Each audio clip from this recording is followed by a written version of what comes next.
ठीक है। अब एसीटेट आयन के जब हम रेजोनेंस स्ट्रक्चर्स ड्रॉ करते हैं, ये देखें ये नेगेटिव चार्ज है, तो इसमें ये negative charge as a double bond next structure में मौजूद होगा, और यहाँ ये जो डबल बॉन्ड है ये ऊपर चला जाएगा एज अ नेगेटिव चार्ज। ठीक है। तो कल हमने एक रूल पढ़ा था रेजोनेंस के हवाले से कि ऐसे दो रेजोनेंस स्ट्रक्चर्स जिनमें जो दोनों इक्वल कंट्रीब्यूशन दे रहे हों स्टेबिलिटी में, वो ज़्यादा स्टेबल होते हैं। ठीक है। वो स्ट्रक्चर, वो आयन, वो ज़्यादा स्टेबल होता है अगर उस स्ट्रक्चर के जो रेजोनेंस स्ट्रक्चर्स हैं, जितने भी रेजोनेंस स्ट्रक्चर बनते हैं, उन दोनों, उन सब की जो कंट्रीब्यूशन है स्टेबिलिटी में वो इक्वल हो। जैसे अगर हम इसकी बात करें और इसकी बात करें, तो इसमें भी नेगेटिव चार्ज ऑक्सीजन पर है, इसमें भी नेगेटिव चार्ज ऑक्सीजन पर है, मतलब ये दोनों स्ट्रक्चर्स स्टेबिलिटी में इक्वल कंट्रीब्यूशन रखते हैं। जबकि एसिटिक एसिड के स्ट्रक्चर में जो पॉजिटिव चार्ज है वो ऑक्सीजन पर आता है, और मैंने कल बताया था कि जब मोर इलेक्ट्रोनेगेटिव एलिमेंट पर पॉजिटिव चार्ज आता है तो वो बहुत ही अनस्टेबल कंडीशन बनाती है, बहुत ही अनस्टेबल कंडीशन हो जाती है। तो इस स्ट्रक्चर में यानी एसिटिक एसिड में पॉजिटिव चार्ज यानी हाई इलेक्ट्रोनेगेटिव एलिमेंट पर पॉजिटिव चार्ज आ रहा है, जो कि एक अनस्टेबल स्ट्रक्चर बन रहा है रेजोनेंस का। तो इसकी वजह से ये जो एसिटिक एसिड है, ये जो रेजोनेंस स्ट्रक्चर दे रहा है वो अनस्टेबल स्ट्रक्चर दे रहा है, और जो एसीटेट आयन है उन दोनों की स्टेबिलिटी इक्वल है। ठीक है, एक जैसी है, यानी कि स्टेबिलिटी हाई है, क्योंकि नेगेटिव चार्ज आ रहा है मोर इलेक्ट्रोनेगेटिव एलिमेंट पर, जिसकी वजह से हम ये कहते हैं कि जो एसीटेट आयन है वो ज़्यादा स्टेबल है एसिटिक एसिड से। ये समझ आ गया? यस। ओके। ठीक है। इस तरह से ये नाइट्रेट की भी एप्लीकेशन है, रेजोनेंस हाइब्रिड की, इसकी भी एप्लीकेशन देख लें। ये देखें, ये नंबर ऑफ रेजोनेंस पर डिपेंड करता है, नाइट्रेट एंड नाइट्राइट आयन। ठीक है, नाइट्रेट और नाइट्राइट आयन। जब हम नाइट्रेट के स्ट्रक्चर्स ड्रॉ करते हैं, इसमें 3 ऑक्सीजन मौजूद हैं और इनसे 3 रेजोनेंस स्ट्रक्चर्स बनते हैं with equal contribution. Equal contribution है सबकी, और 3 स्ट्रक्चर बन रहे हैं नाइट्रेट आयन से। जब नाइट्राइट आयन से, यानी जिसमें 2 ऑक्सीजन मौजूद हैं, उनके हम स्ट्रक्चर्स बनाते हैं, तो इसमें सिर्फ 2 रेजोनेंस स्ट्रक्चर्स बनते हैं। तो किसी भी आयन के जितने ज़्यादा रेजोनेंस स्ट्रक्चर्स होंगे, वो आयन उतना ही ज़्यादा स्टेबल आयन होगा। तो इस वजह से यहाँ पे नाइट्रेट आयन के ज़्यादा स्ट्रक्चर्स हैं तो वो ज़्यादा स्टेबल है नाइट्राइट आयन से। ठीक है, ओके। तो इसके बाद हमने, आसान हो जाए फिर आगे चलते हैं। सर एक दफा नाइट्राइट वाला दिखाइएगा। सर नाइट्राइट आयन वाला दिखाइएगा एक दफा। ये सर जी आप नोट्स भी भेज दिया करेंगे, मतलब रोजाना पीडीएफ।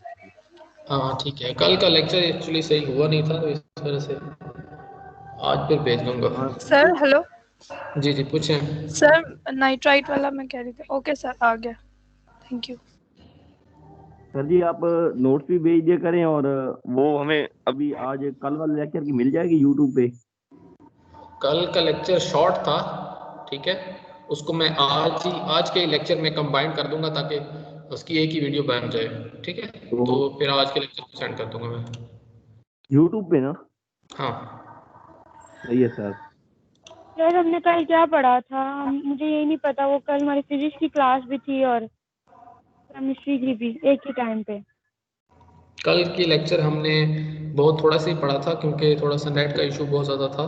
तो हमने कल मीज़ोमेरिक इफ़ेक्ट पढ़ा है, मीज़ोमेरिक इफ़ेक्ट, जिसमें हमने ये यहाँ पे ये देखें, ये वाला इफ़ेक्ट मीज़ोमेरिक इफ़ेक्ट। इसको मैं जल्दी जल्दी रिवाइज़ कर देता हूँ।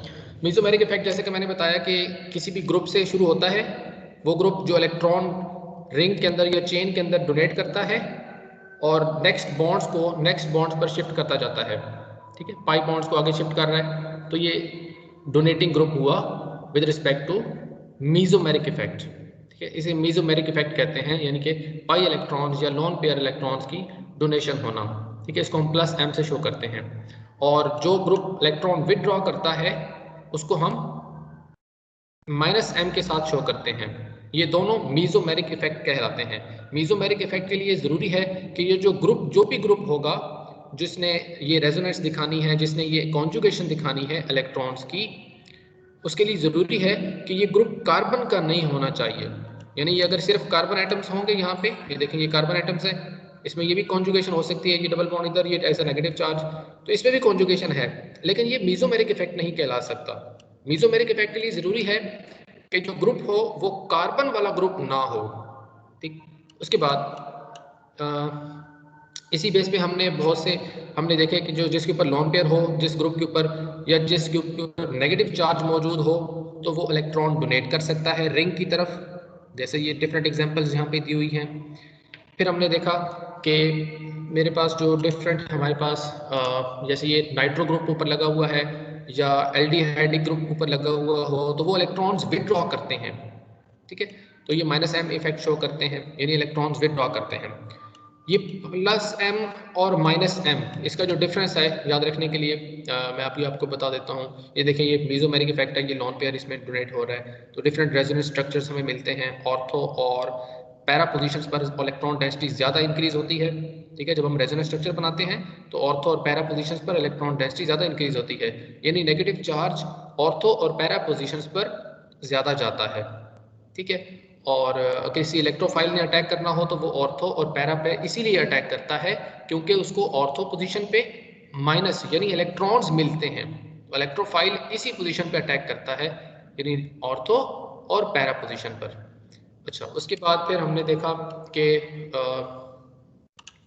ये जब हम बात करते हैं किसी नाइट्रो ग्रुप यानी कि किसी इलेक्ट्रॉन विदड्रॉइंग ग्रुप की, तो वो जो पॉजिटिव चार्ज आता है वो ऑर्थो और पैरा पोजीशंस पर आता है, ठीक है। ये देखें ये पॉजिटिव चार्ज ऑर्थो पोजीशन पे है, ये पैरा पे है, ये ऑर्थो पे है, यानी कि पॉजिटिव चार्ज ऑर्थो और पैरा पोजीशन पे जाता है। और इस तरह से हम कहते हैं कि जब इलेक्ट्रॉन विदड्रॉइंग ग्रुप लगा हुआ हो तो वो ऑर्थो और पैरा पोजीशंस पर इलेक्ट्रॉन डेंसिटी को ज्यादा डिक्रीज करता है, ठीक है। तो इसमें एग्जांपल भी आपके सामने मौजूद है नाइट्रो ग्रुप वाली। और फिर हमने देखा कि इसी बेस पे कि हमारे पास जो इलेक्ट्रॉन विदड्रॉइंग और इलेक्ट्रॉन डोनेटिंग ग्रुप्स हैं, ठीक है, यानी कि जो कुछ ऐसे ग्रुप्स हैं जो इलेक्ट्रॉन डोनेट कर रहे हैं और कुछ ऐसे ग्रुप्स हैं जो इलेक्ट्रॉन विदड्रॉ कर रहे हैं, ठीक है। तो ये जो माइनस m इफेक्ट है, अच्छा ये बच्चे अक्सर कंफ्यूज होते हैं कि ये माइनस m कौन सा था और प्लस m कौन सा था, भूल जाते हैं कि ये प्लस m विदड्रॉइंग था या माइनस m विदड्रॉइंग था। तो इसको मैं आसान करके आपको बता देता हूँ याद रखने के लिए कि हम जब किसी चीज में से कोई चीज निकालते हैं, ठीक है, जैसे यहाँ से ये देखें अगर ये नाइट्रो ग्रुप ऊपर लगा हुआ है तो ये क्या करता है, इलेक्ट्रॉन्स को विदड्रॉ करता है, ऊपर खींचता है, ठीक है, निकाल रहा है। तो जब किसी चीज में से कोई चीज निकाली जाती है तो हम ये कहते हैं वो माइनस हुई है, ठीक है। और जब कोई ग्रुप या कोई भी चीज दूसरे में ऐड होती है, यानी जैसे यहाँ पे लोन पेयर है हाइड्रोक्सल का, तो वो ऐड हो रहा है, यानी इलेक्ट्रॉन्स किधर जा रहे हैं, बेंजीन के अंदर ऐड हो रहे हैं, तो ये जमा हो रहे हैं यानी प्लस हो रहे हैं। तो जो इलेक्ट्रॉन डोनेट करता है उसको प्लस m के साथ शो कीजिएगा, और जो उसमें से इलेक्ट्रॉन निकाल लेता है यानी उसमें से माइनस कर लेता है उसको हमने माइनस m के साथ शो करना है। ये है माइनस मीजोमेरिक इफेक्ट यानी इलेक्ट्रॉन विदड्रॉ करना माइनस m, और प्लस m यानी इलेक्ट्रॉन्स को ऐड करना, बेंजीन के अंदर ऐड करना, ठीक है। ये प्लस m और माइनस m को याद करना है। Order of minus m and order of plus m ये डिफरेंट ग्रुप्स मौजूद हैं, जिसकी बेस पर हम ये कहते हैं कि हमारे पास कुछ ऐसे ग्रुप्स हैं जिनकी इलेक्ट्रॉन विदड्रॉइंग ग्रुप्स इफेक्ट ज़्यादा है, और कुछ ऐसे ग्रुप्स हैं जिनकी जो इलेक्ट्रॉन डोनेटिंग इफेक्ट है वो दूसरों से ज़्यादा है। जैसे ये एग्जांपल ले लेते हैं, यहाँ पे हमारे पास ये डिफरेंट एग्जांपल हैं। क्वेश्चन नंबर 2 हम सॉल्व करते हैं। ये देखें यहाँ पे C ट्रिपल बॉन्ड N लगा हुआ है बेंजीन रिंग के ऊपर, तो ये माइनस m इफेक्ट दिखाएगा यानी कि इलेक्ट्रॉन्स को विदड्रॉ करेगा, ठीक है, इलेक्ट्रॉन्स निकाल रहे हैं यानी कि माइनस m। अच्छा, ये इसने इलेक्ट्रॉन निकाले और उसके बाद ये देखें फ्लोरोबेंजीन है। फ्लोरोबेंजीन जैसे कि मैंने कल बताया था कि ये विदड्रॉइंग इफेक्ट दिखाता है, ठीक है, विदड्रॉइंग यानी इलेक्ट्रॉन विदड्रॉ करता है, तो ये विदड्रॉ करेगा यानी कि minus I effect, inductive effect के मुताबिक ये इलेक्ट्रॉन्स विदड्रॉ करता है, रेजोनेंस या मीजोमेरिक इफेक्ट के मुताबिक नहीं करता, ठीक है। तो ये माइनस आई इफेक्ट दिखाता है यानी इलेक्ट्रॉन्स को सिग्मा बॉन्डिंग के थ्रू विदड्रॉ करता है, और NH2 जो है ये इलेक्ट्रॉन्स लोन पेयर होने की वजह से इलेक्ट्रॉन्स को अंदर बेंजीन रिंग के अंदर ऐड करता है, ठीक है, यानी कि +m। तो अगर आपसे पूछा जाए कि इसमें सबसे ज़्यादा इलेक्ट्रॉन डेंसिटी बेंजीन रिंग में किस ऑप्शन में मौजूद, तो हम कहेंगे कि ये देखिए यहाँ से बेंजीन रिंग ने ऊपर इलेक्ट्रॉन खींचे हैं, इसमें से भी इलेक्ट्रॉन ऊपर फ्लोरीन खींच रहा है, जबकि इस NH2 यानी कि एनिलीन के अंदर ये जो लोन पेयर है ये बेंजीन रिंग के अंदर जा रहा है। तो इसका मतलब सी ऑप्शन में इलेक्ट्रॉन डेंसिटी बेंजीन पर सबसे ज्यादा होगी, इसमें सबसे ज्यादा इलेक्ट्रॉन डेंसिटी सी पर है। उसके बाद बी पर कि इलेक्ट्रॉन्स फ्लोरीन ने खींचे हैं लेकिन ये जो डबल बॉन्ड मौजूद है इसको पूरा ऊपर नहीं खींच लिया, इसको डबल बॉन्ड बनाने के लिए ऊपर नहीं खींच लिया बल्कि सिर्फ और सिर्फ थोड़ा सा सिग्मा इलेक्ट्रॉन्स को अपनी तरफ अट्रैक्ट किया है, थोड़ा सा अपनी अट्रैक्शन की वजह से थोड़े से इलेक्ट्रॉन्स इसने हल्के से खींचे हैं, ऐसा नहीं किया कि ये डबल बॉन्ड पूरा का पूरा उठा के ऊपर ले गया है। ये देखिए जैसे ये पूरा का पूरा डबल बॉन्ड यहाँ से उठाता है और ऊपर ले जाता है, यहाँ carbon to carbon double bond बन जाता है स्ट्रक्चर के अंदर और यहाँ पे पॉजिटिव चार्ज आ जाता है। तो यहाँ पे सिर्फ और सिर्फ थोड़े से इलेक्ट्रॉन्स के ऊपर पुल आएगी, डबल बॉन्ड शिफ्ट नहीं होगा, ठीक है। मीजोमेरिक इफेक्ट में डबल बॉन्ड शिफ्ट हो जाता है, पाई बॉन्ड शिफ्ट हो जाता है, जबकि इंडक्टिव इफेक्ट के अंदर हल्का सा इलेक्ट्रॉन्स के ऊपर पुल लगता है, ठीक है, किसी इलेक्ट्रोनेगेटिव एलिमेंट की वजह से। तो इसमें तो सिर्फ हल्का सा पुल लगा है और इसमें तो इलेक्ट्रॉन ही खींच लिए हैं C ट्रिपल बॉन्ड N में। तो इसलिए जो हमारे बेटा अपना माइक बंद रखें, आपका माइक ओपन है। सो ये हमारे पास जो डबल बॉन्ड है ये ऊपर शिफ्ट होता है, इसलिए इसमें इलेक्ट्रॉन डेंसिटी ज़्यादा कम होती है, ठीक है, इसमें ज़्यादा कम हो गई है, ठीक है। तो इसका मतलब है इसमें सबसे लास्ट ऑप्शन आएगा यानी कि इसमें सबसे कम इलेक्ट्रॉन डेंसिटी मौजूद है, और फिर बी वाला ऑप्शन सेकंड नंबर पे, ठीक है। इसी तरह फिर मैंने ये आ गई इलेक्ट्रॉन डेंसिटी की रीजंस। अच्छा, इसके बाद ये देखें, ये क्वेश्चन नंबर 3 आपसे ये पूछा जा सकता है कि इसमें से बताएं कि किसकी इलेक्ट्रॉन डेंसिटी बेंजीन रिंग में सबसे ज़्यादा होगी, किस ऑप्शन में। तो आप देखेंगे कि ऊपर जो ग्रुप्स लगे हुए हैं वो कौन कौन सा इफेक्ट दिखा रहे हैं, कौन कौन सा इफेक्ट दिखा रहे हैं आप देखेंगे, चेक करेंगे। तो देखें ये नाइट्रो ग्रुप है, नाइट्रो ग्रुप तो इलेक्ट्रॉन्स को विदड्रॉ करता है इंडक्टिव के मुताबिक भी, ये देखिए ये माइनस का साइन मतलब विदड्रॉ करेगा, खींचेगा, निकाल लेगा, और -m मतलब ये भी मीजोमेरिक इफेक्ट के मुताबिक भी ये इलेक्ट्रॉन्स विदड्रॉ करता है, इस डबल बॉन्ड को उठा के ऊपर ले जाता है। तो इसका मतलब नाइट्रो ग्रुप इलेक्ट्रॉन डेंसिटी को दोनों इफेक्ट के जरिए, इंडक्टिव इफेक्ट के जरिए भी खींच रहा है और मीजोमेरिक इफेक्ट के जरिए भी इसको ऊपर खींच रहा है इलेक्ट्रॉन्स को, यानी कि इसके इलेक्ट्रॉन्स तो बहुत ही कम हो जाते हैं, ठीक है। अच्छा, यहाँ पे आते हैं, C ट्रिपल बॉन्ड N मौजूद है, ट्रिपल बॉन्ड N यानी नाइट्रोजन ये अपना डबल बॉन्ड ऊपर खींचता है जिसकी वजह से कार्बन के ऊपर इलेक्ट्रॉन डेंसिटी कम होती है और ये भी इलेक्ट्रॉन्स को विदड्रॉ करता है, ऊपर खींचता है, ठीक है। जब इलेक्ट्रॉन्स ऊपर खींचेगा तो इसका मतलब ये माइनस यानी m यानी कि इलेक्ट्रॉन्स विदड्रॉ करता है, मीजोमेरिक इफेक्ट नेगेटिव वाला। ये इसके पास लोन पेयर है तो इसमें इलेक्ट्रॉन पेयर जो है ये नीचे शिफ्ट होगा, नीचे की तरफ शिफ्ट होगा, ठीक है। और ये -NH2 -NH है, NH नेगेटिव चार्ज है तो नेगेटिव चार्ज भी बेंजीन रिंग के अंदर जाएगा, यानी बेंजीन की इलेक्ट्रॉन डेंसिटी इंक्रीज होगी। तो अब हम कैसे डिसाइड करें कि बेंजीन के अंदर जो इलेक्ट्रॉन डेंसिटी है वो इस केस में ज़्यादा होगी या फिर इस केस में ज़्यादा होगी, क्योंकि जो ग्रुप्स ऊपर लगे हैं वो दोनों में ऐसे ग्रुप्स हैं जो इलेक्ट्रॉन्स को बेंजीन रिंग के अंदर सेंड करते हैं, बेंजीन रिंग के अंदर वो उनकी कॉन्जुगेशन करवाते हैं। तो अब देखते हैं कि इसके लिए एक्सपेरिमेंटल हमें वर्क क्या कहता है। एक्सपेरिमेंटली हमने देखा कि जो हमारे पास प्लस m शो करने वाले ग्रुप्स हैं उनमें जो नेगेटिव चार्ज होता है, जिनमें नेगेटिव चार्ज मौजूद होगा, वो सबसे ज़्यादा इलेक्ट्रॉन्स को बेंजीन में सेंड करेंगे। ठीक है, नेगेटिव चार्ज होगा ना तो वो खुद तो संभाल नहीं सकेंगे, माइनस का चार्ज है तो वो तो सेंड कर देंगे अंदर। जिसके पास लोन पेयर है वो तो पहले ही उसको संभाल के रखे हुए है, हाँ उसको ऑप्शन मिल गया तो वो सेंड भी कर देगा। इसका मतलब है जिसके पास नेगेटिव चार्ज होगा वो जबरदस्ती बेंजीन रिंग के अंदर उसको सेंड करेगा,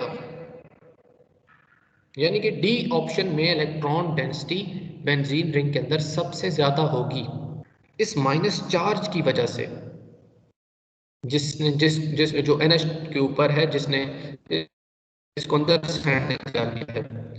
तो इसमें CH2 ग्रुप अगर हो माइनस का चार्ज हो तो वो उससे भी ज्यादा दिखाता है इफेक्ट। ठीक है, तो इस तरह से ये हमारे पास डिफरेंट ग्रुप्स हैं जिनकी हमने ऑर्डर लिखा हुआ है CH2 plus NO2 plus NO2 C triple bond N।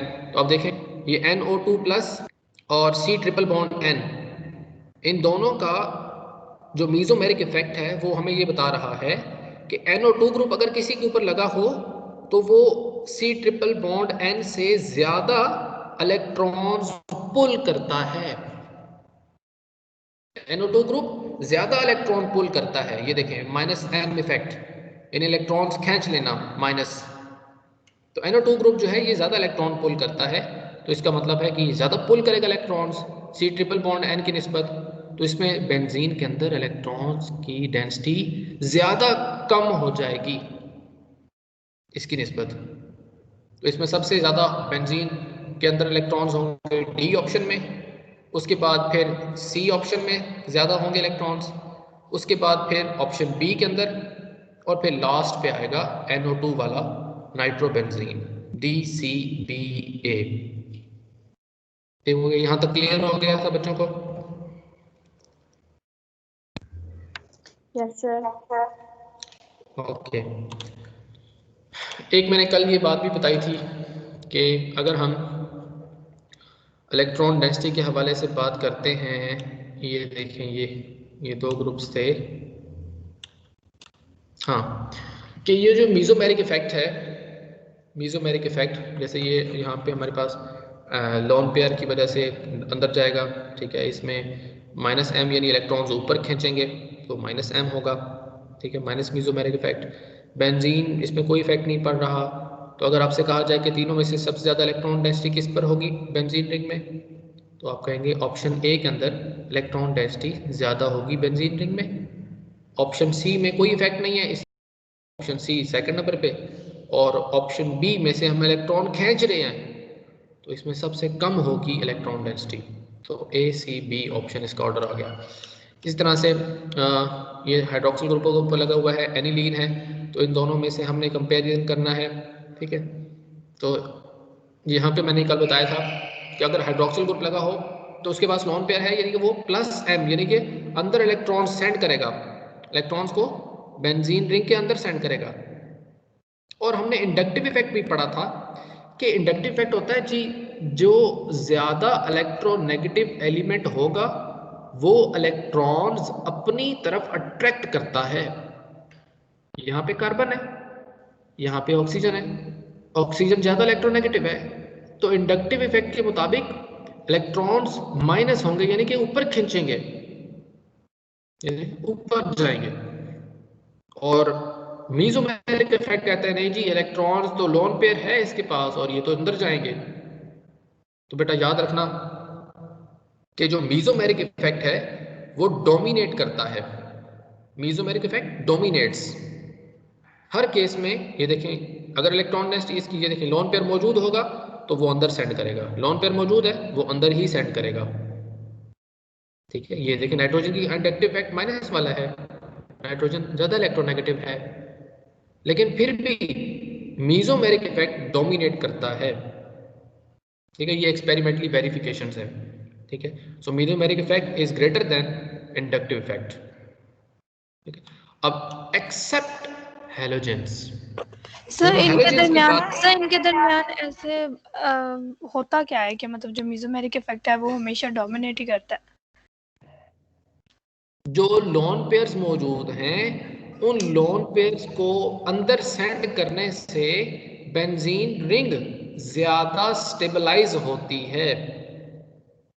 ठीक है, जो ऊपर लोन पेयर मौजूद है ना या नेगेटिव चार्ज मौजूद है, उसको अगर अंदर सेंड कर दिया जाए बेंजीन रिंग के अंदर, तो फिर वो डीलोकलाइजेशन शुरू हो जाती है ना, रेजोनेंस स्ट्रक्चर्स बनते हैं। तो जितने ज्यादा रेजोनेंस स्ट्रक्चर्स बनेंगे वो उतना ही ज्यादा स्टेबलाइज होगा। अच्छा, मान लें, फर्ज कर लें कि ये अंदर नहीं सेंड कर पाता, इन इलेक्ट्रॉन्स को हाइड्रोक्सिल ग्रुप अंदर सेंड नहीं कर पाता, तो फिर क्या होगा? रेजोनेंस स्ट्रक्चर्स नहीं बनेंगे। तो जिसके रेजोनेंस स्ट्रक्चर नहीं बन रहे वो कम स्टेबल, और जिसके बन रहे थे वो ज्यादा स्टेबल। तो इस वजह से जब लॉन पेयर अंदर जाएगा, सर तो अगर कम स्टेबिलिटी इंडक्टिव मिलेगी। इफेक्ट देखा जाए तो उसके अंदर तो ज्यादा जो मतलब इलेक्ट्रोनेगेटिव ज्यादा होता है ग्रुप किसी रिंग के साथ लगा हुआ, तो सारे इलेक्ट्रॉन्स उसकी तरफ जाते हैं ना, तो मतलब वो विड्रॉ। तो सर इससे मतलब ये हमें कैसे पता लगेगा कि मतलब जैसे कि OH से ज्यादा NH2 जो है वो ज्यादा विड्रॉइंग है, इसको रटा मारना पड़ेगा ऐसे ग्रुप्स को? नहीं, ये दोनों के लिए मैंने कहा कि दोनों के लिए मीजोमेरिक इफेक्ट ग्रेटर होगा। देखिए, दोनों के इंडक्टिव इफेक्ट काम करते हैं। इसका भी इंडक्टिव इफेक्ट क्या है कि इलेक्ट्रॉन ऊपर खींचता है, इसका इंडक्टिव कहता है इलेक्ट्रॉन ऊपर जाएंगे, लेकिन दोनों में इंडक्टिव इफेक्ट काम नहीं करता। कौन काम करता है? मीजोमेरिक इफेक्ट काम करता है। ये क्यों काम करता है? क्योंकि जो मीजोमेरिक इफेक्ट है उससे इस मॉलिक्यूल को स्टेबिलिटी मिलनी है, उससे रेजोनेंस स्ट्रक्चर्स बनेंगे। और इंडक्टिव इफेक्ट वो क्यों नहीं काम करता? क्योंकि अगर वो काम कर भी जाए, अगर वो इलेक्ट्रॉन्स खींच भी ले, तो क्या फर्क पड़ेगा? उससे तो कोई हमारे मॉलिक्यूल की स्टेबिलिटी पर कोई फर्क नहीं पड़ेगा। जस्ट इसमें से इलेक्ट्रॉन का जरा सा पुल आएगा। और ये भी बताता चलूं कि जो इंडक्टिव इफेक्ट है वो सिर्फ सिग्मा इलेक्ट्रॉन्स को अपनी तरफ हल्का सा पुल करता है, हल्का सा पुल करता है इंडक्टिव इफेक्ट ये। जबकि अगर सर हम अब डबल बॉन्ड हो और 4 इलेक्ट्रॉन्स होते हैं डबल बॉन्ड में, तो उसमें हमने तो सिर्फ ये मतलब देखा है ना कि मतलब अगर डबल बॉन्ड है तो एक पाई बॉन्ड होता है, एक सिग्मा बॉन्ड होता है, तो मतलब ये कैसे अब पता लगेगा कि ये वाले इलेक्ट्रॉन्स पाई इलेक्ट्रॉन्स हैं और ये वाले जो है वो सिग्मा इलेक्ट्रॉन्स हैं? ये तो हाइब्रिडाइजेशन स्टेट से पता चलता है ना, कि जब हाइब्रिडाइजेशन स्टेट बनती है कार्बन की। Yes sir. देखिए यहाँ पे इस कार्बन की हाइब्रिडाइजेशन स्टेट है sp हाइब्रिडाइज्ड, तो इसका यस सर। मतलब इसमें सिर्फ 2 ही सिग्मा बॉन्ड्स बन सकते हैं। Yes sir. तो जब बाकी जो दोनों p ऑर्बिटल्स हैं वो फिर अनहाइब्रिडाइज्ड होंगे, वो तो फिर पाई बॉन्ड ही बनाएंगे।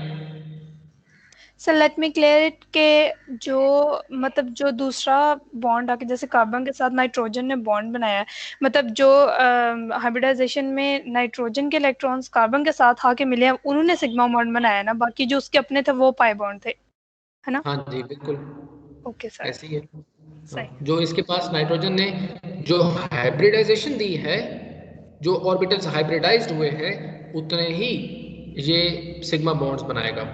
Okay sir. बाकी जो बच जाएंगे सर वो जी, पाई बॉन्ड्स बनेंगे। ओके जी सर। सर सर जी, एक इंफॉर्मेशन देनी है सबको जी।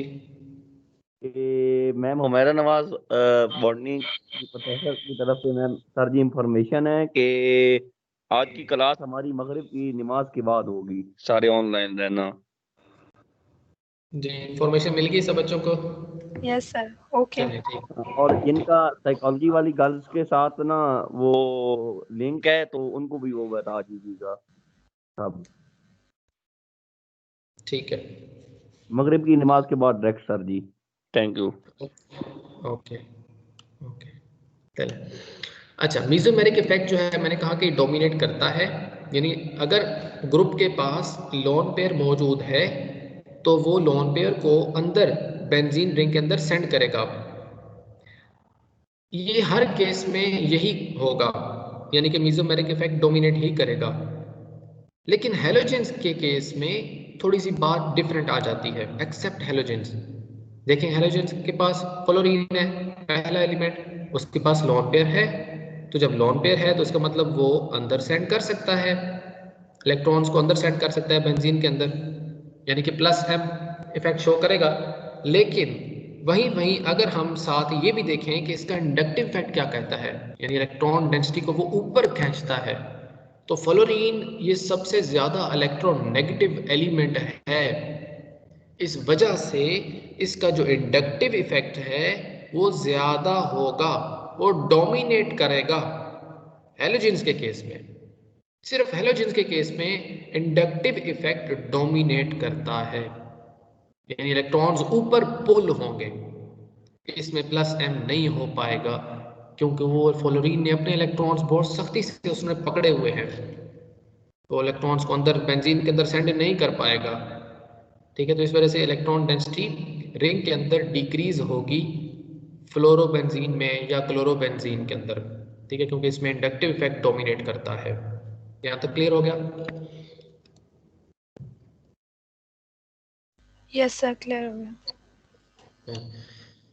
ये देखें, ये ऑप्शंस यहाँ पे हमें क्वेश्चन भी इस तरह का आ सकता है आपके पास। CH2 नेगेटिव है ऊपर, ये कार्बन डबल बॉन्ड ऑक्सीजन और हाइड्रोजन है, क्लोरोबेंजीन है, OCH3 मौजूद है यहाँ पे। अब आपने देखना है कि इसमें से किस स्ट्रक्चर में बेंजीन के अंदर इलेक्ट्रॉन डेंसिटी ज़्यादा है, इन विच केस। तो आप देखेंगे कि इफेक्ट कौन कौन से हो रहे हैं। First one minus negative charge है, तो इसका मतलब इसने इलेक्ट्रॉन अंदर सेंड करने हैं बेंजीन के अंदर, प्लस एम इफेक्ट शो होगा, प्लस एम इफेक्ट। जी, कार्बन डबल बॉन्ड ऑक्सीजन, इसने इलेक्ट्रॉन ऊपर खींच लेने हैं ऑक्सीजन ने, जब ये पाई बॉन्ड ऊपर जाएगा एज ए नेगेटिव चार्ज तो ये बेंजीन में से इलेक्ट्रॉन कार्बन खींच लेगा, तो इसका मतलब ये माइनस एम इफेक्ट शो होगा यहाँ से। ठीक है, इसमें प्लस एम हो रहा है यानी इलेक्ट्रॉन अंदर जा रहे हैं, बेंजीन की इलेक्ट्रॉन डेंसिटी बढ़ रही है, इसमें से कम हो रही है। नेक्स्ट केस क्लोरोबेंजीन, क्लोरोबेंजीन में इंडक्टिव इफेक्ट काम करेगा, हेलोजन के केस में अभी हमने देखा कि इंडक्टिव इफेक्ट काम करता है और जो लोन पेयर मौजूद होता है वो नहीं जाता अंदर। ठीक है, तो इंडक्टिव इफेक्ट सिर्फ काम करता है, इसमें सिर्फ माइनस आई इफेक्ट होगा, यानी इलेक्ट्रॉन डेंसिटी को ऊपर खींचेगा। ठीक है, सिग्मा इलेक्ट्रॉन्स को ऊपर खींचेगा। ठीक है, अच्छा इन दोनों का कंपैरिजन में अगर आप देखें, इसमें भी इलेक्ट्रॉन ऊपर जा रहे हैं, खींच रहे हैं, बेंजीन की इलेक्ट्रॉन डेंसिटी कम हो रही है, इसमें भी इलेक्ट्रॉन डेंसिटी कम हो रही है, ऊपर इलेक्ट्रॉन खींच रहा है क्लोरीन। लेकिन आपको मैंने कल भी बताया था कि जो मीसोमेरिक इफेक्ट है वो इंडक्टिव इफेक्ट से कहीं ज्यादा होता है, यानी जो इलेक्ट्रॉन्स बेंजीन की इसने पूरा डबल बॉन्ड ही पकड़ के ऊपर खींच लिया है, यहाँ पे पॉजिटिव चार्ज आ जाता है, जबकि इंडक्टिव इफेक्ट में थोड़ा सा इलेक्ट्रॉन्स पर पुल आता है। ऐसा नहीं होता कि इस डबल बॉन्ड को उठा के वो ऊपर ले जाए और यहाँ पे पॉजिटिव चार्ज आ जाए, ऐसा नहीं हो सकता। इस केस में ऐसा हो सकता है, जो हमारे पास बेंजल्डिहाइड है इसमें ऐसा हो सकता है, इसमें ये डबल बॉन्ड ऊपर चला जाएगा, पॉजिटिव चार्ज आएगा, यानी कि इसमें इलेक्ट्रॉन डेंसिटी ज़्यादा कम होगी और इसमें इलेक्ट्रॉन डेंसिटी इतनी ज़्यादा कम नहीं होगी। ठीक है, उसके बाद डी ऑप्शन OCH3 है, यानी अगर आप देखें तो ये लॉन पेयर मौजूद है इसके पास ऑक्सीजन के पास, तो वो उसको अंदर इलेक्ट्रॉन को सेंड करेगा। और मैंने बताया था कि अब हमें देखना है कि ये भी इलेक्ट्रॉन सेंड कर रहा है अंदर, इन इलेक्ट्रॉन डेंसिटी बेंजीन की इसमें भी बढ़ रही है और इस केस में भी इलेक्ट्रॉन डेंसिटी बढ़ रही है। तो मैंने अभी आपको ऑर्डर दिखाया है, उस ऑर्डर में मैंने बताया कि जिसके ऊपर नेगेटिव चार्ज होगा वो इलेक्ट्रॉन्स को ज्यादा सेंड करता है बेंजीन के अंदर बनिस्बत उस ग्रुप के जिसके पास लोन पेयर है, वो इतना ज़्यादा सेंड नहीं करता। ठीक है, सो सबसे ज़्यादा इलेक्ट्रॉन डेंसिटी ए के केस में, फिर इस केस के अंदर डी के केस में, फिर वैसे कि मैंने बताया कि जो इन दोनों का कंपैरिजन किया जाए तो ये ज़्यादा इलेक्ट्रॉन ऊपर खींच लेगा, तो इसका मतलब ये लास्ट पे आएगा और सी ऑप्शन इधर। ठीक है, ADCB ये ऑर्डर बनेगा इसका। इसके बाद ये देखिए हमने इस कॉन्सेप्ट को यहाँ पे अप्लाई करना है। ये फिनोल है, फ्लोरोबेंजीन, क्लोरोबेंजीन, इसके पास लोन पेयर है, ये लोन पेयर को अंदर सेंड करेगा यानी इलेक्ट्रॉन डेंसिटी इंक्रीज करेगा। इसमें फ्लोरीन है, फ्लोरीन ज़्यादा इलेक्ट्रोनेगेटिव है, ये ऊपर खींचेगा, माइनस आई इफेक्ट।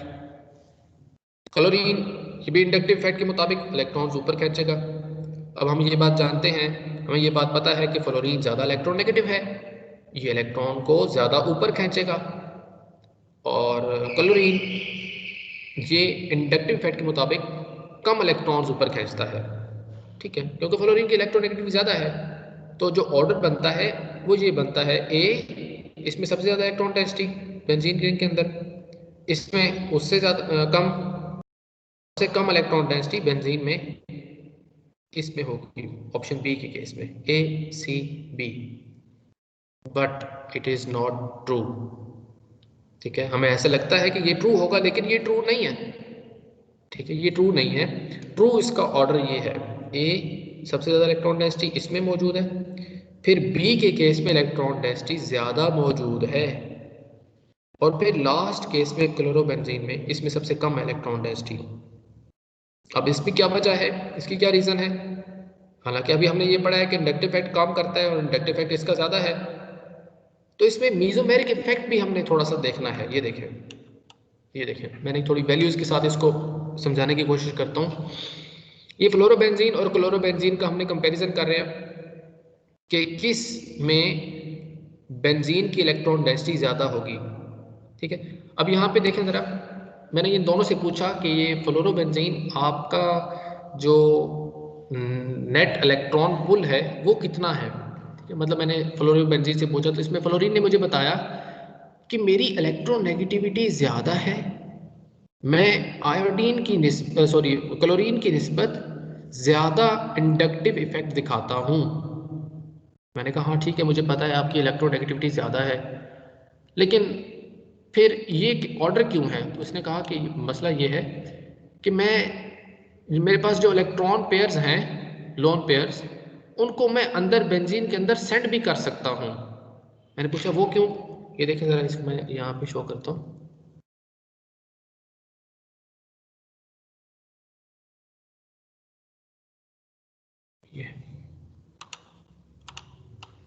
ये देखें, तो फ्लोरोबेंजीन में जो फ्लोरीन का साइज है वो छोटा है, ठीक है, और जो क्लोरोबेंजीन है इसमें क्लोरीन का साइज ज़्यादा बड़ा है।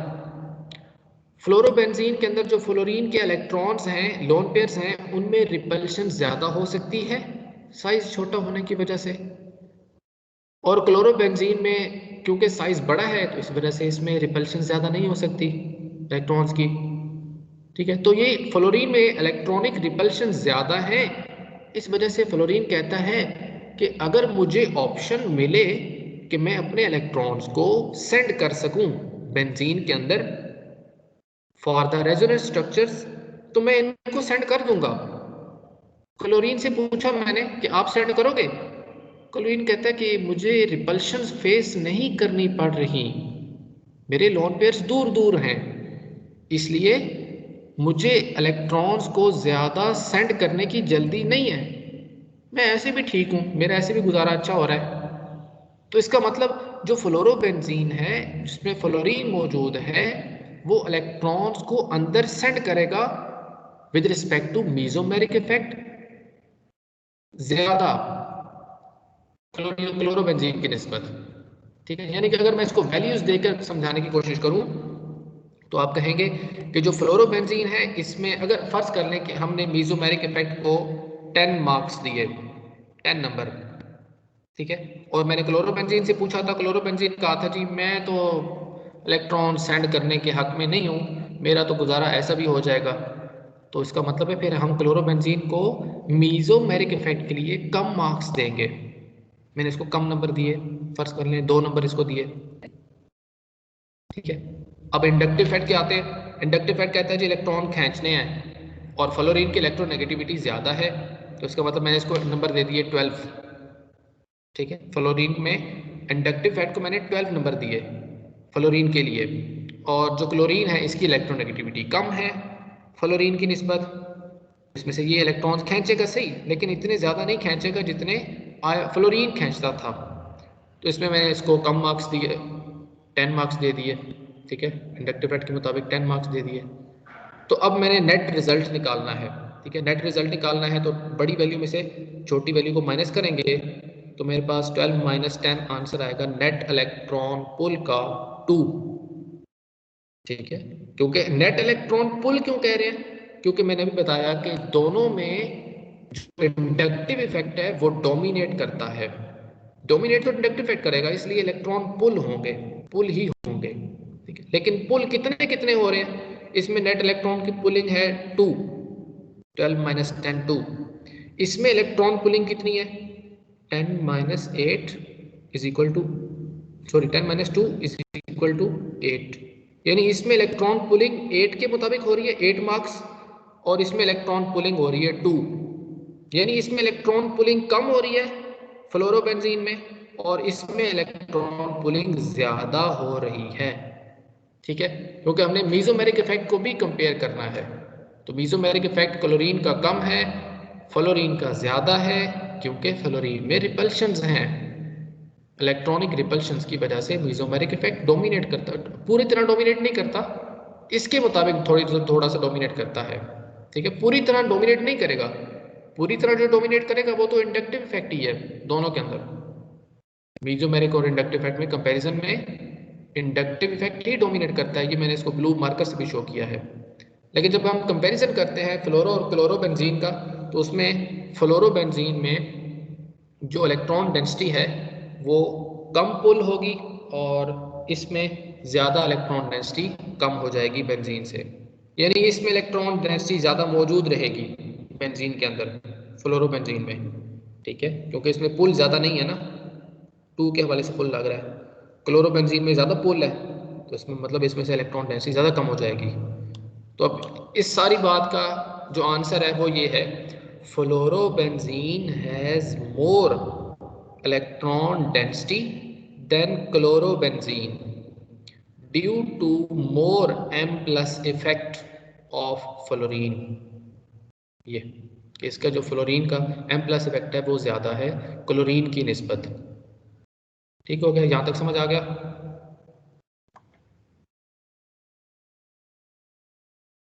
Yes sir. ओके,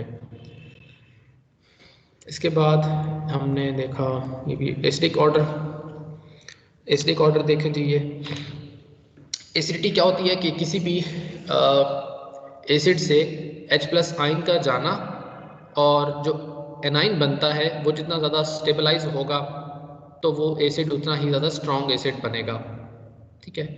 अब यही वो पूछता है, यहाँ पे ये देखें मेरे पास कार्बोक्सिलिक एसिड है COOH, यहाँ पे अगर H मौजूद होता, ठीक है, मैंने उसको निकाल दिया क्योंकि आपको पता है कि जब वो H मौजूद होगा तो इसमें वो H रिलीज करके ही एनाइन बनेगा ना, तो मैंने सिर्फ एनाइंस लिखे हैं, ठीक है, H+ को मैंने साइड पे रख दिया, सबके H+ को मैंने निकाल दिया, ये देखिए इसका भी H+ मैंने निकाल दिया, इसका भी H+ मैंने निकाल दिया, मैंने सिर्फ एनाइंस लिखे हैं कि एनाइंस की जो स्टेबिलिटी है उनको मैंने कंपैरिजन करना है, ठीक है, ये समझ आया कि मैंने क्या लिखा हुआ है।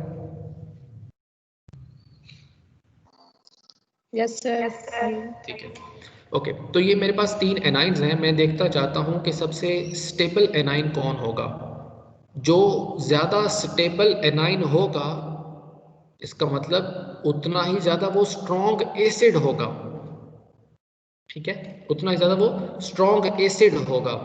तो मैं इन तीनों की एसिडिटी कंपेयर करता हूँ, इसमें कार्बोक्सिलिक एसिड है, नाइट्रो कार्बोक्सिलिक एसिड है, बेंजोइक एसिड, ठीक है, और हाइड्रोक्सी बेंजोइक एसिड, ठीक है, para hydroxy benzoic acid, para nitro benzoic acid और बेंजोइक एसिड, तो तीनों की हम कंपैरिजन कर रहे हैं कि एसिडिटी किसकी ज़्यादा होगी। क्वेश्चन इसी तरह से आपसे पूछे जाएंगे जी। सर जो ये एसिड एसिड है ये इलेक्ट्रॉन डोनेट नहीं करते, नहीं, यहाँ हमने सिर्फ ये इफेक्ट देखना है कि जो तीनों एसिड्स हैं वो अपना अपना H+, क्योंकि हर एक के पास H+ मौजूद था जो मैंने निकाल दिए, तीनों में से H+ मैंने निकाल दिया, तो ये तीनों एसिड्स अपने H+ आयन डोनेट कर सकते हैं, ठीक है। वो जो लोन पेयर वाली जो इलेक्ट्रॉन पेयर वाली बात है वो हम तब देखते हैं जब ये H+ वाली काम ना करे, ठीक है, आर्हेनियस कॉन्सेप्ट जब काम ना करे तो फिर हम लिविस कॉन्सेप्ट्स पर आते हैं। ठीक है, तो ये 1 बाय 1 है, इसी तरह कॉन्सेप्ट्स हैं। सो अगर देखें तो ये तीनों के एनाइंस हैं और तीनों के एनाइंस का मतलब ये है कि नेगेटिव चार्ज है और नेगेटिव चार्ज बेंजीन रिंग के अंदर जाएगा, इसमें भी जाएगा, इसमें भी जाएगा। तो ये तीनों ऊपर के हवाले से तो सेम है, सब में एनाइन है, नेगेटिव चार्ज है, सब सेंड करेंगे।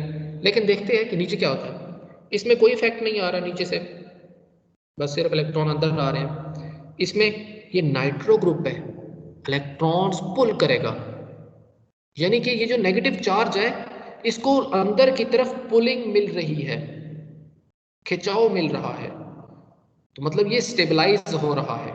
ठीक है, एनाइन के ऊपर जो नेगेटिव चार्ज है वो कम हो रहा है। कौन कम कर रहा है? नाइट्रो ग्रुप कम कर रहा है। तो इसका मतलब इसमें जो माइनस का चार्ज है वो कम किया जा रहा है।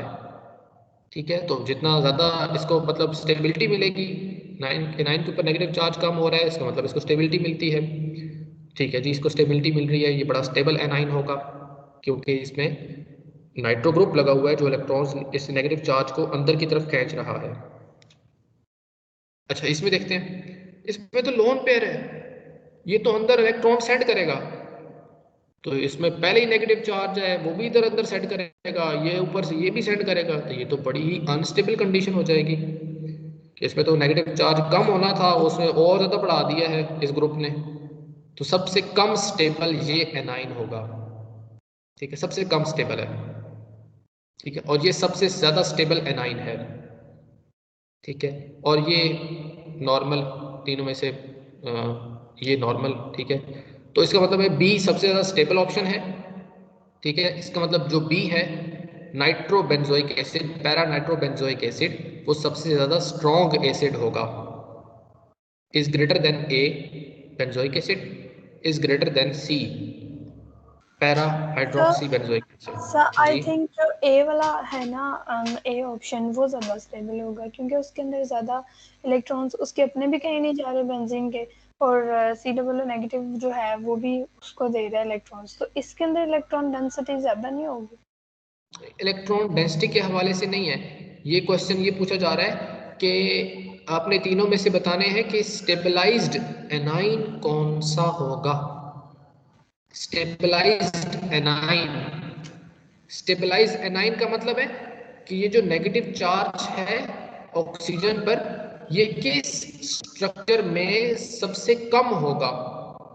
यहाँ पे सबसे कम किस स्ट्रक्चर में होगा, इसमें होगा, इसमें होगा। तो अगर हम देखें तो इस स्ट्रक्चर में इस नेगेटिव चार्ज को ये नाइट्रो ग्रुप नीचे खींच रहा है, अंदर की तरफ खींच रहा है, उसका मतलब इसमें सबसे कम होगा। इसमें कोई खींचने वाला ग्रुप नहीं लगा हुआ फर्स्ट वाले केस में। ठीक है, बस वो सिर्फ सेंड हो रहे हैं अंदर, इसमें तो इलेक्ट्रॉन्स को खींच रहा है वो, यानी एनाइन को स्टेबिलिटी मिल रही है नाइट्रोबेंजोइक एसिड में।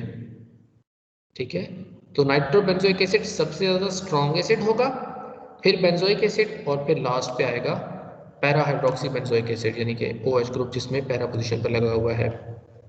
क्लियर हो गया?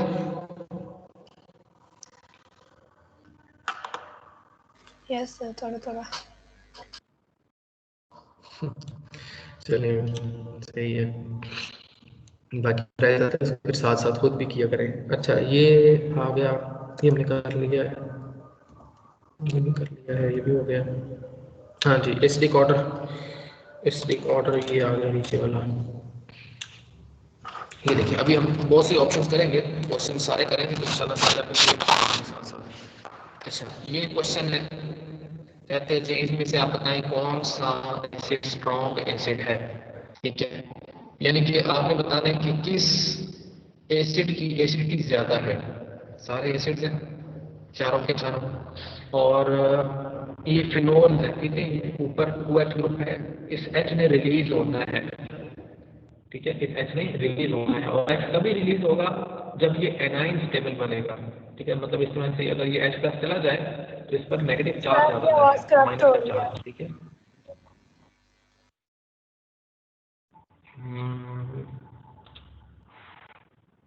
गाड़ी है। नो सर, अभी भी नहीं आ रही सही।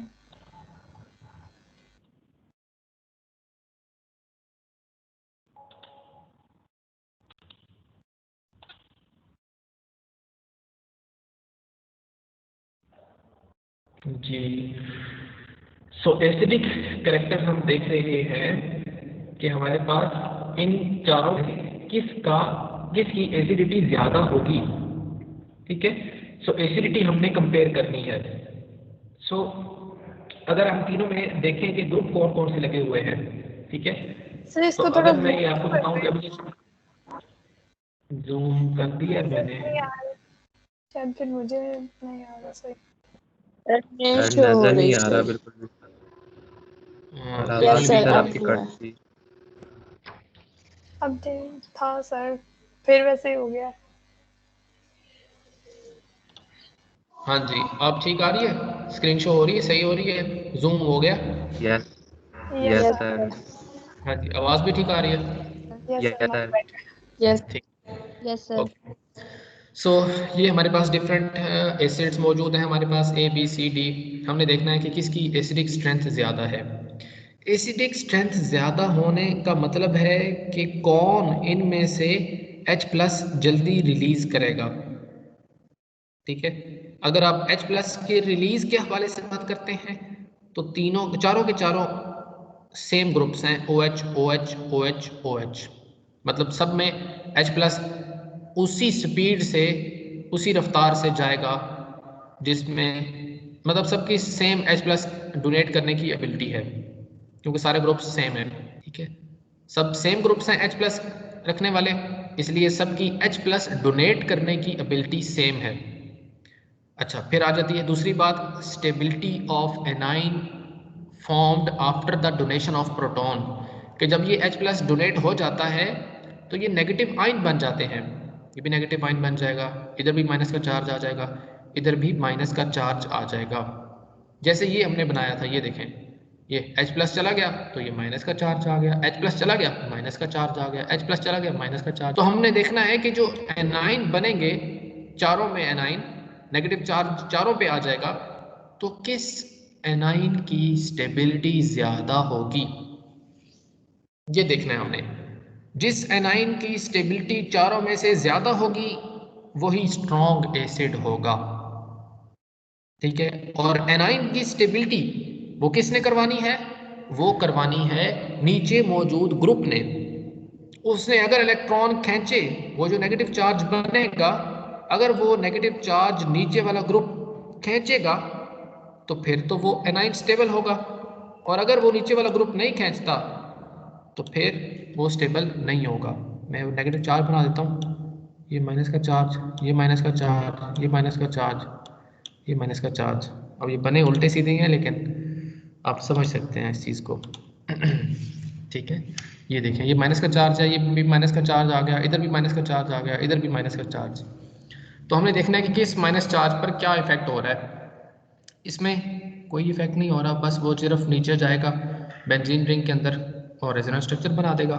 इसमें इस नेगेटिव चार्ज ने अंदर जाना है बेंजीन रिंग के अंदर, लेकिन नीचे से CH3 इसको और पुश कर रहा है, इलेक्ट्रॉन्स को सेंड करता है, आगे धक्का देता है। इंडक्टिव इफेक्ट के मुताबिक CH3 एक इलेक्ट्रॉन डोनेटिंग ग्रुप है। अच्छा, यहाँ पे मुझे, आप पूरी क्लास बैठी हुई है, पूरी क्लास में से मुझे कोई भी बता दे कि मीजोमेरिक इफेक्ट के मुताबिक CH3 क्या इफेक्ट दिखाएगा। चलें शाबाश, बताएं।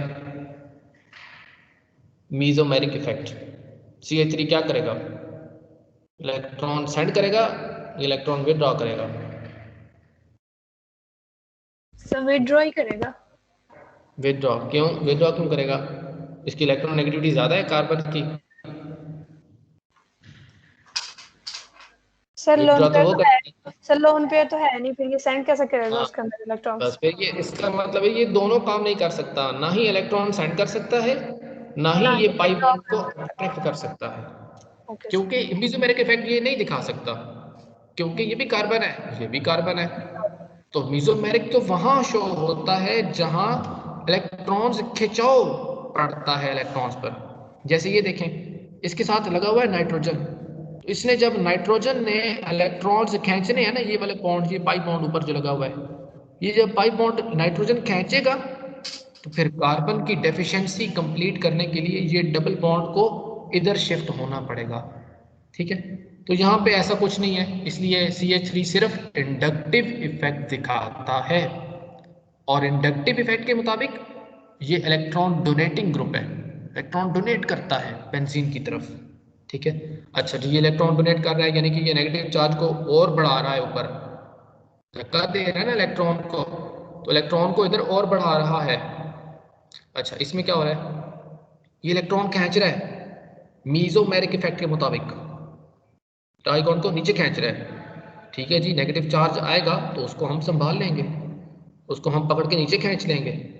ये ग्रुप कहता है नेगेटिव चार्ज आने दो, मैं उसको नीचे खींच लूंगा, मैं स्टेबलाइज कर लूंगा एनाइन को। ये बड़ा अच्छा ग्रुप है। अच्छा जी, नेक्स्ट ग्रुप है डी ऑप्शन, वो कहते हैं क्लोरीन है, इंडक्टिव इफेक्ट के मुताबिक इलेक्ट्रॉन पुल करता है। इंडक्टिव इफेक्ट इतना काम नहीं करता, ये इलेक्ट्रॉन खींचेगा तो सही, नेगेटिव चार्ज बनेगा, उसको इलेक्ट्रॉन को नीचे खींचेगा।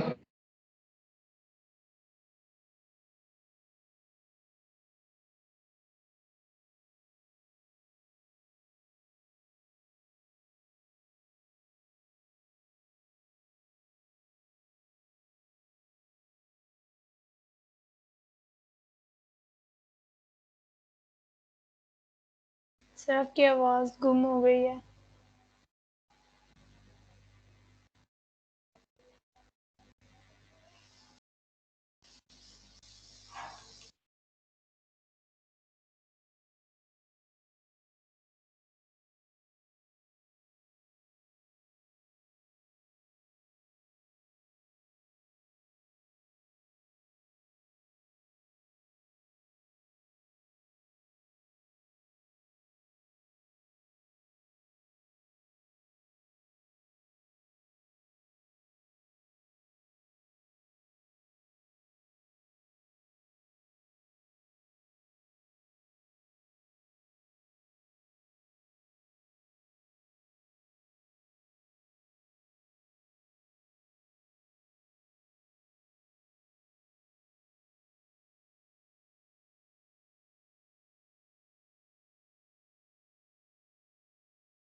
आवाज नहीं आ रही मुझे।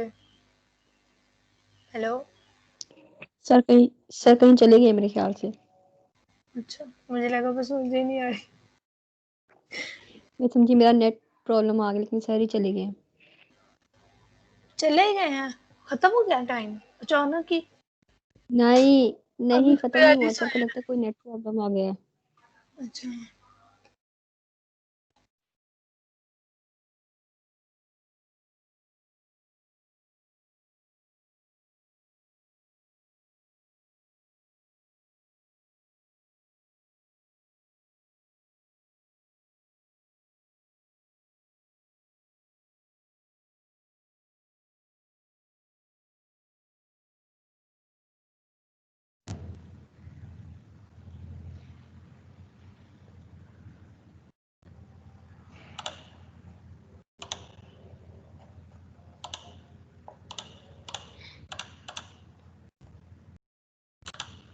ओके, सिग्नल्स ड्रॉप हो गए थे जी। तो मैंने बताया कि जहाँ ये जो नेगेटिव चार्ज है, चारों का जो नेगेटिव चार्ज है वो कम होगा। ठीक है, ये देखें, ये इसमें जो नेगेटिव चार्ज है वो ज़्यादा कम होगा इंडक्टिव इफेक्ट के मुताबिक, क्योंकि इलेक्ट्रॉन्स कम खिंचाव महसूस करते हैं, इसलिए नेगेटिव चार्ज इतना ज़्यादा कम नहीं होगा।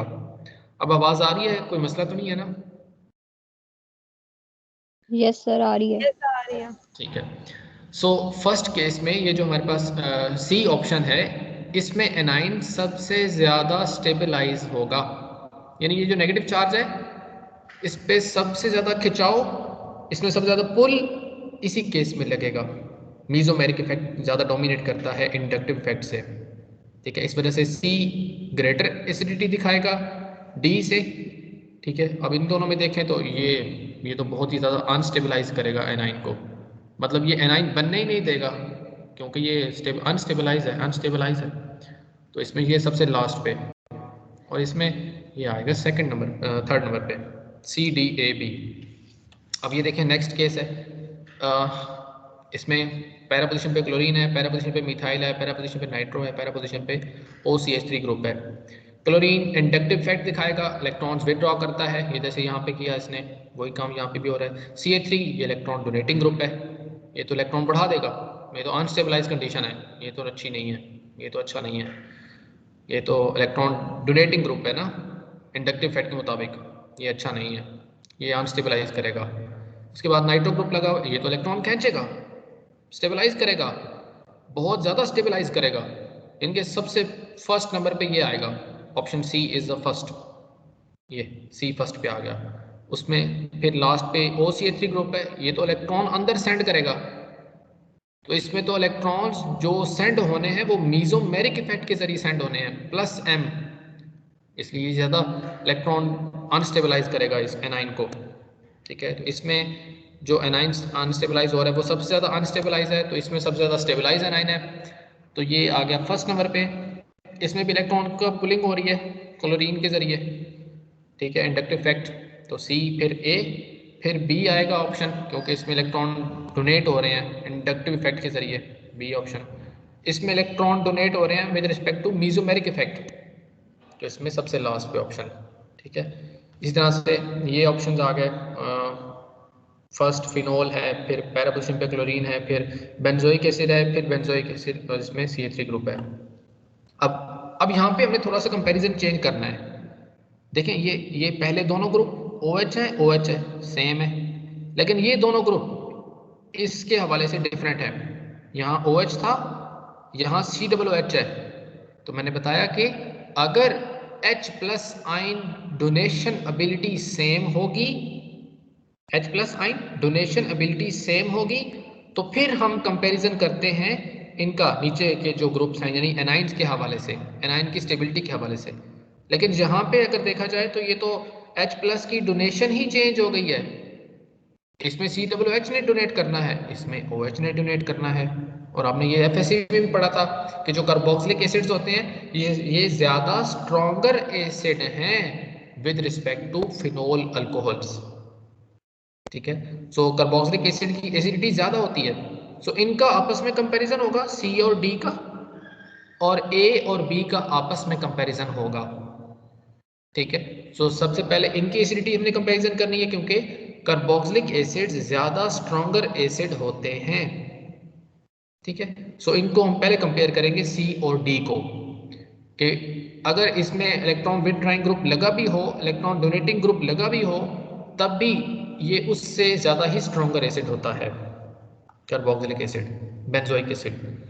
सो इसमें अगर हम देखें COOH है, इसमें कोई इलेक्ट्रॉन पुलिंग नहीं कर रहा, नेगेटिव चार्ज जब बन जाएगा ना, जब नेगेटिव चार्ज इन दोनों का तो सेम है, C और D का H+ डोनेशन सेम है, तो एनाइन की स्टेबिलिटी के हवाले से बात करते हैं, यहाँ माइनस का चार्ज, यहाँ माइनस का चार्ज, तो ये यहाँ पे माइनस को कोई पुल करने वाला नहीं है, ठीक है।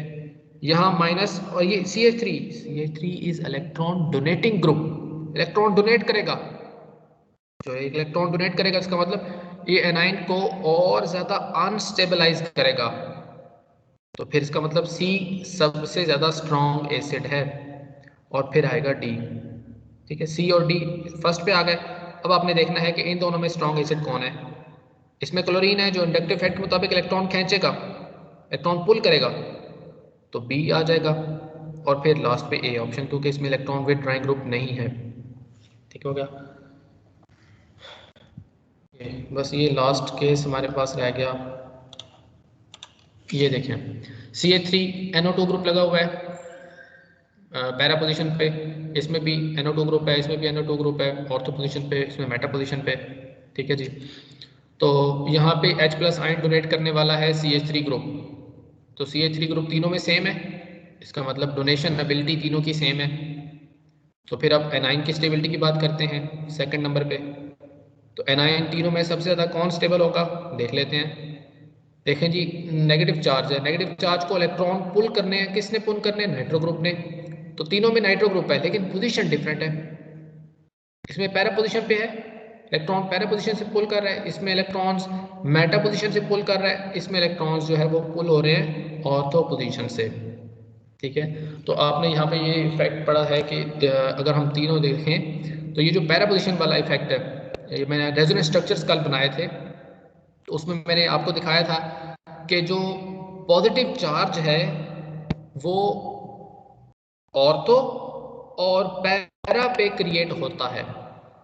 ठीक है, यानी कि इलेक्ट्रॉन्स पुलिंग, पॉजिटिव चार्ज का मतलब क्या है? इलेक्ट्रॉन पुल हो रहे हैं ना वहां से, तो इलेक्ट्रॉन पुलिंग के लिए ऑर्थो और पैरा पोजीशंस, इन पर पॉजिटिव चार्ज आता है, वहां से इलेक्ट्रॉन ज्यादा पुल होते हैं। ठीक है, ये देखें ना। अच्छा, आपने ये ध्यान रखना है कि जो ग्रुप NO2 है, NO2 ग्रुप, नाइट्रो ग्रुप, इसके हवाले से ऑर्थो और पैरा पोजीशंस कौन सी होंगी?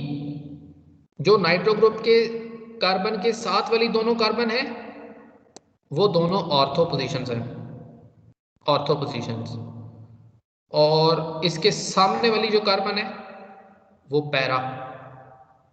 ठीक है, और जो बाकी दोनों रह गई वो दोनों मेटा।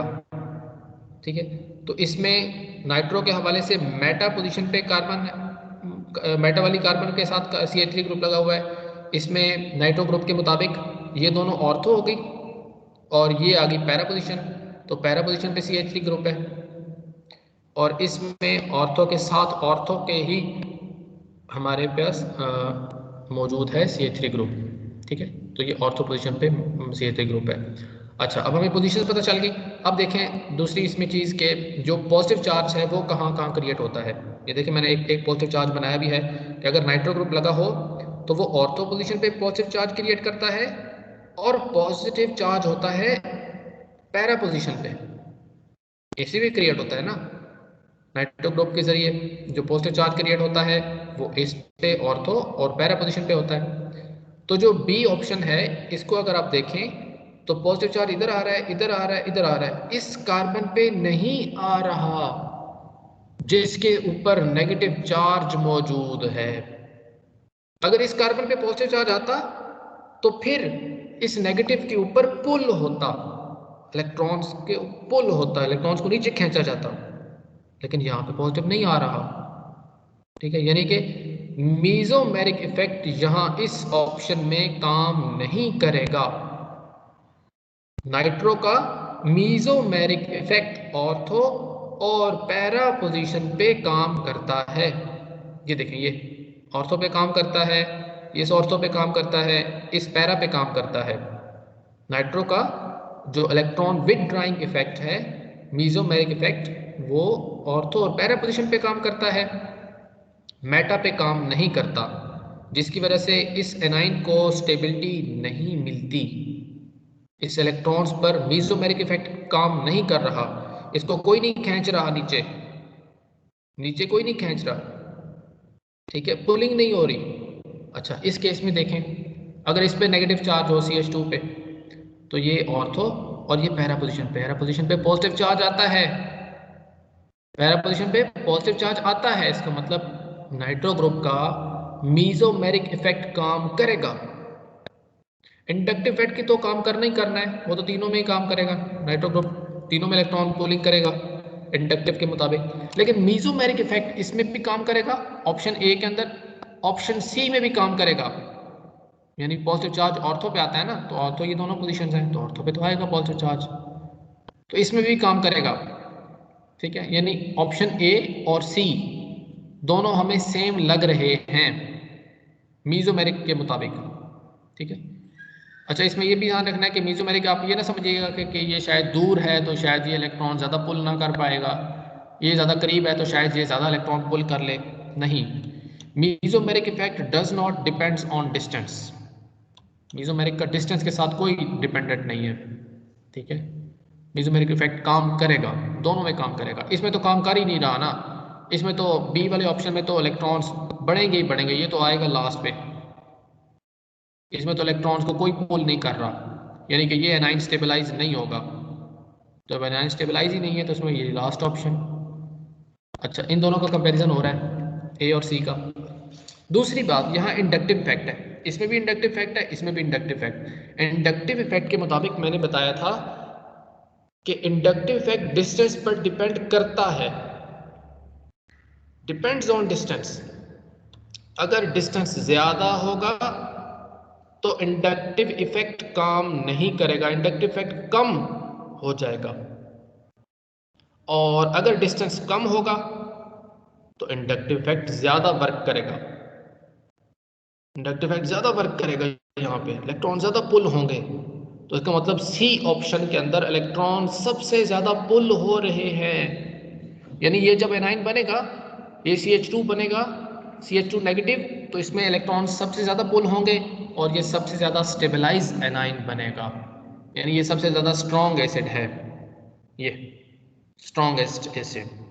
और उसके बाद फिर ऑप्शन ए आएगा, क्योंकि इसमें भी इलेक्ट्रॉन पुल तो हो रहे हैं ना, -m और +-i के जरिए, और इसमें सिर्फ -i इफेक्ट है, इसलिए ये लास्ट पे।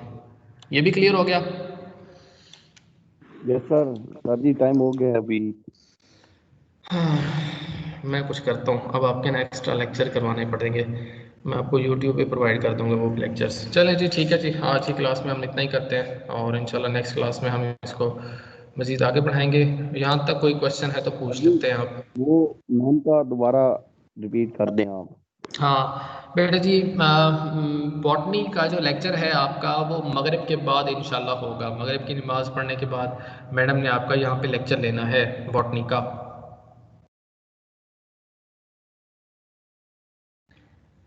सर आप ये वाला लेक्चर यूट्यूब पे अपलोड कर देंगे?